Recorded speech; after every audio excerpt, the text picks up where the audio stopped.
चक्र। चक्र हमारे शरीर के मानसिक केंद्र हैं। ये केंद्र हमेशा सक्रिय रहते हैं, चाहे हम इनके प्रति सचेत हो या न हो। विभिन्न मानसिक स्थितियों के सृजन के लिए इन चक्रों से ऊर्जा गतिशील होती है। आधुनिक जैव विज्ञान ने इसे रासायनिक परिवर्तनों के रूप में समझाया है। ये परिवर्तन अंतःस्रावी वाहिनी रहित ग्रंथियों के कारण होते हैं, जिनसे होने वाला स्राव शरीर की रक्तधारा में सीधे तत्काल घुल मिल जाता है। पूर्व के प्राचीन चिंतकों बटा दार्शनिकों ने इन परिवर्तनों को पंचभूत तत्वों से जोड़ा है। ये तत्व इस प्रकार है: पृथ्वी, जल, वायु, अग्नि तथा आकाश। इन चक्रों की जानकारी आत्मविश्लेषण की महत्वपूर्ण कुंजी हो सकती है।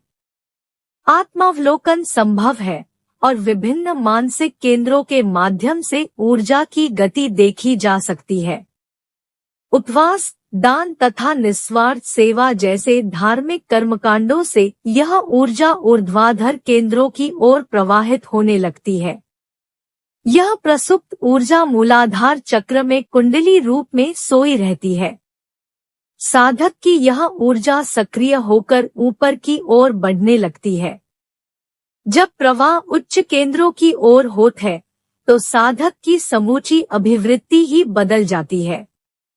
इस भावना का उदय नया जन्म कहलाता है। तब ऊर्जा के इस ऊर्ध्वाधर प्रवाह को बनाए रखना साधक का प्रमुख लक्ष्य बन जाता है। निरंतर साथ साथ मानस दर्शन की प्रक्रिया एवं मंत्रोच्चारण से इस ऊर्जा का ऊर्ध्वमुखी दिशा में प्रवाह बना रहता है और इस प्रकार व्यक्ति पंच तत्वों की सीमा से परे उठ जाता है। चक्र कुंडलिनी शक्ति को जागृत करने का आधार है, परंतु रेकी में चक्र का अध्ययन करने का एकमात्र प्रयोजन शरीर को सक्रिय बनाने के लिए इन चक्रों को अधिक ऊर्जा प्रदान करना है। कुंडलिनी शक्ति को जागृत करने की क्रिया में शरीर में 7 विशिष्ट ऊर्जा केंद्र है। ये केंद्र रीढ़ के ऊपर तथा नीचे और मस्तिष्क में स्थित है।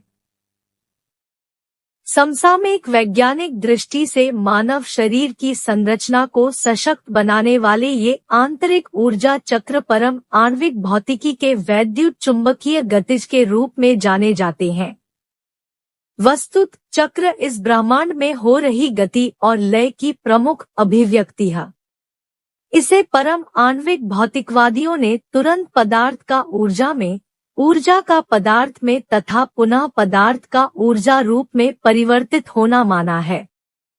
जैसा कि आइंस्टाइन ने स्पष्ट रूप से बताया है तथा प्राचीन काल में योगी जन भी जानते थे, हमारा शरीर स्वरूप की दृष्टि से मात्र पदार्थ ही नहीं है, बल्कि यह निश्चित रूप में ऊर्जायुक्त भी है। विज्ञान ने मानव शरीर में सक्रिय वैद्युत चुंबकीय जैव ऊर्जा के संबंध में पर्याप्त जानकारी हासिल की है, परंतु वैज्ञानिक यह स्वीकार करते हैं कि वे वास्तव में जीवन की उत्पत्ति की स्रोत शक्तियों को समझ नहीं पाए हैं। वैज्ञानिक उपकरण अभी तक सतत चल रहे पदार्थ और ऊर्जा के बीच संबंधों पर ही विचार कर पाए हैं। सहस्रार चक्र 2 इंच से 3 इंच तक। सिर के सामने वाले भाग में रंग बैंगनी, गाढ़ा नीला। आज्ञा चक्र त्रिनेत्र। दोनों भौहों के मध्य रंग नीला। विशुद्ध चक्र कंठ देश, रंग आसमानी। अनाहत चक्र वक्ष के बीचों बीच, रंग गाढ़ा हरा। मणिपुर या मणिपूरक चक्र स्वाधिष्ठान, नाभि मूल, रंग सुनहरा। स्वाधिष्ठान रंग मूलाधार कटी प्रदेश से 2 अंगुल ऊपर, रंग पीला केसरिया। मूलाधार चक्र रीढ़ की हड्डी के मूल में, रंग गाढ़ा लाल। मूलाधार पहला चक्र है। यह हमारी पृथ्वी से जुड़ा है। रीढ़ की हड्डी के मूल में नाड़ियों का गुच्छा होता है। यह मूलाधार से जुड़ा होता है। यह गुच्छा जड़ों के समान दिखाई देता है। ये नाड़ियां रीढ़ की हड्डी तथा दोनों टांगों और नितंबों तक जाती है। हमारे शरीर में नाड़ी संस्थान की सबसे ज्यादा परिधि है। यह हमारे अंगूठे जितनी मोटी होती है। संक्रमी चक्र को छोड़ते हुए पेल्विस तक पहुंच जाती है।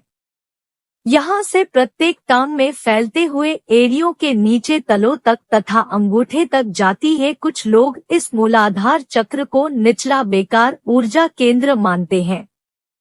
विशेष रूपस हाल के वर्षों में इस महत्व दिया जाने लगा है। इस प्रकार से मूलाधार चंद सर्वाधिक प्रमुख स्तर पर धरती माँ से हमें जोड़ता है। यह मस्तिष्क में सहस्रार के बराबर है। स्वाधिष्ठान चक्र, इस चक्र का प्रमुख कार्य मुख्य सर्जनात्मक ऊर्जा को सृजन शक्ति में बदलना है। इसे हमारी स्नायु प्रणाली आध्यात्मिक ऊर्जा के उच्च स्पंदन में बदल देती है। मणिपुर या मणिपूरक चक्र, यह चक्र जटिल ऊर्जा का खूबसूरत केंद्र है। यह हमारी व्यक्तिगत क्षमता, संगठनात्मक शक्ति तथा भौतिक जगत में विचारों को कार्य में परिणत करने की योग्यता है। यह चक्र गुप्त शक्तियों को वातावरण तथा अन्य साथ जी रहे मनुष्यों के अनुकूल बनाता है। सकारात्मक दृष्टि से इस चक्र की शक्ति जीवन के आध्यात्मिक आयाम के साथ संपर्क स्थापित करने में प्रयुक्त की जाती है। चूंकि हम उच्चतर चक्र को जागृत अवस्था में ले आते हैं, इसलिए यहाँ हमारा जीवन पूर्ण रूप से विकसित हो जाता है। अनाहत चक्र, यह चक्र चमत्कारी गुणवत्ता से जुड़ा है। ऐसी गुणवत्ता जिसे हम प्रेम कहते हैं। यह आदर्श रूप में मानव ऊर्जा प्रणाली के सभी अन्य चक्रों की विशेषताओं का आधार है। यह चक्र मूल अर्थ में पदार्थ और आत्मा, ठोस तथा अमूर्त, ज्ञान और बुद्धिमत्ता, धरती और स्वर्ग के बीच अटूट संबंध पैदा करता है। यह केंद्र में निहित होता है तथा जब ऊपर एवं नीचे ऊर्जा संतुलित होती है, तब यह मानव शरीर में ब्रह्मांड की सर्जनात्मक शक्ति का सही मायनों में स्थल बन जाता है। विशुद्ध चक्र, यह अंतः वैयक्तिक संप्रेषण का चक्र है। इसके बिना एक व्यक्ति से दूसरे व्यक्ति तक विचारों का आदान प्रदान नहीं हो सकता तथा मानव सभ्यता की बात नहीं की जा सकती। संप्रेषण का मूल उपकरण कंठ जहाँ स्थित है, वहीं यह चक्र स्थित है। इस उत्कृष्ट अंग के माध्यम से हम श्वास नली से श्वास बाहर छोड़ते हैं और प्रवाहित हो रही वायु स्पंदन में बदल जाती है।